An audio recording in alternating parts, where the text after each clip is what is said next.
आज पप्पा म्हणे चाल कांडीगावात आणायला. मग काय गेलो कांडीगावात आणायला. कांडीगाव त्याच्या वावरात आलो.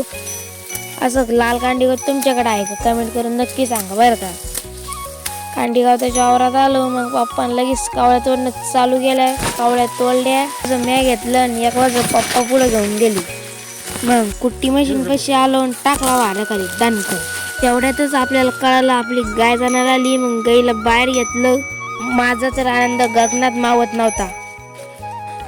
आमच्या गायने एवढी भारी एवढी गोंडस वासरी दिली होती ना, काय सांगा, मी शब्दात व्यक्त करू शकत नाही. तुम्हीच बघा एकदा. गाय जणली म्हणल्यावर माझ्या काही काय डायरेक्ट कांडीगावात मोकळी. मग मम्मीनं घास आणून टाकला. तिला मोठाच वारा लगेच भिडली आपली बाई घासावर. मग आपल्या वासरीला लगेच दूध बीज पाजून घेतलं. अशी मस्त दिसत होती दूध पिताना. आपल्या वासरीचं दूध पिऊन झाल्यावर चीक काढला. वासरीला जाऊन फक्त एकच तास झाला, ती लगेच साशावणी टुन्नुक टुन्नुक उड्या मारायला लागली डायरेक्ट. आजचा व्लॉग कसा वाटला तुम्हाला नक्की सांगा.